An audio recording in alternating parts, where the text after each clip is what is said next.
Hai sahabat Meliora, jumpa lagi bersama saya Arif Lian dalam acara Bincang Meliora. Hari ini kita akan membahas mengenai 4 fase krisis pada dewasa awal. Berbicara mengenai dewasa awal, sebenarnya kita akan berbicara dari rentang usia 20 sampai 30 tahun, kira-kira seperti itu. Dalam rentang usia ini sebenarnya sedang marak dibicarakan sampai saat ini. Ada yang mengalami yang namanya krisis identitas diri.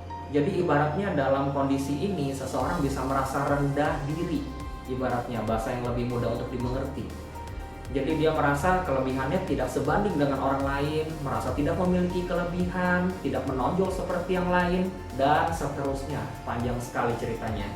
Untuk itu kita akan membahasnya di sini secara lebih mendalam. Secara umum terdapat 4 fase krisis pada dewasa awal, yaitu sekitar 20 sampai 30 tahun seperti yang tadi kita bicarakan. Nah, fase ini diawali dengan perasaan terjebak. Perasaan ini muncul ketika seseorang merasa lebih rendah daripada yang lain. Rendah dalam hal pekerjaan ataupun keluarga biasanya. Dalam pekerjaan dia melihat, oh teman-temannya bisa mendapatkan pekerjaan sesuai dengan bidang yang digeluti atau bahkan diminati. Ada yang mendapatkan promosi jabatan, ada yang mendapatkan penghasilan yang jauh lebih besar, sementara dia belum. Ada juga yang melihatnya di keluarga, teman-temannya sudah berkeluarga, sementara dia mendapat pacar saja belum.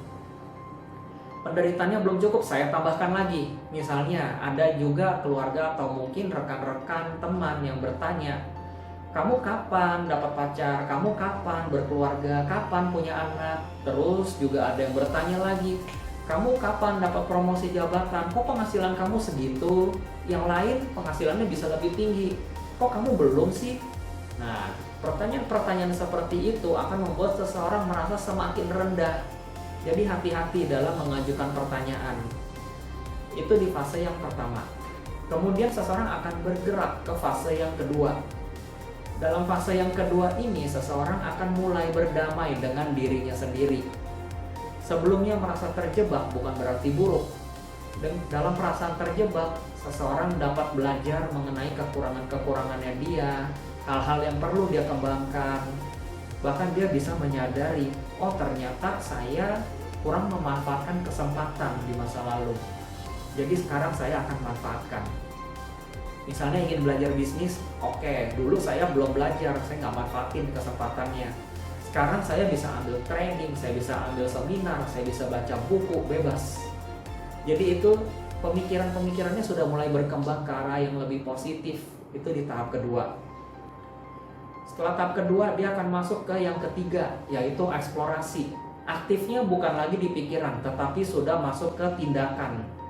Jadi yang sebelumnya ingin berbisnis, oke, sekarang direalisasikan, benar-benar ikut training, betul-betul serius mengikuti berbagai kursus, seminar, atau bahkan baca buku, aktif. Dan kalau kita lihat orang yang sudah bergerak ke fase ketiga ini, tipenya lebih fokus pada proses. Jadi dia bukan lagi melihat result.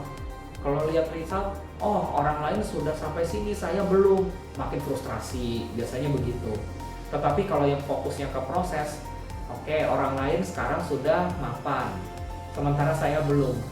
Jadi yang bisa saya lakukan adalah misalnya menambah bisnis baru, mencari pekerjaan tambahan misalnya. Fokusnya di proses, itu tahap ketiga. Kemudian seseorang akan masuk ke tahap yang terakhir, yaitu tahap keempat. Dalam tahap keempat, seseorang akan bertindak sesuai dengan komitmen yang dimiliki. Jadi kalau sebelumnya sudah berproses, sudah melakukan banyak hal, berikutnya akan diperkuat dengan adanya komitmen jangka panjang. Oke, saya sudah mengambil tindakan, jadi sekarang saya harus konsisten mengikuti semuanya sampai saya sukses, misalnya begitu. Setelah itu dia juga akan lebih fokus untuk mengembangkan hal-hal yang sudah dimiliki. Jadi ini sangat terkait dengan passion. Bukan lagi sekedar minat ataupun bakat yang dimiliki, tetapi benar-benar semuanya dikembangkan. Minatnya menjadi lebih kuat, bakatnya pun berkembang, orang lain pun bisa melihat. Dan di situ proses perubahan ke arah yang lebih positif akan terjadi. Memang kalau kita lihat sebenarnya tidak selalu 4 tahap ini berjalan secara mulus. Dalam artian dari tahap 1 jalan ke tahap 2, 3, 4. Ternyata ada juga faktanya seseorang mungkin bisa stucknya di tahap pertama lebih lama. Ada juga yang stuck di level 3, di fase ketiga maksud saya. Bahkan ada juga yang dari fase ketiga dia mundur lagi ke tahap yang kedua. Jadi ada bolak-balik seperti itu.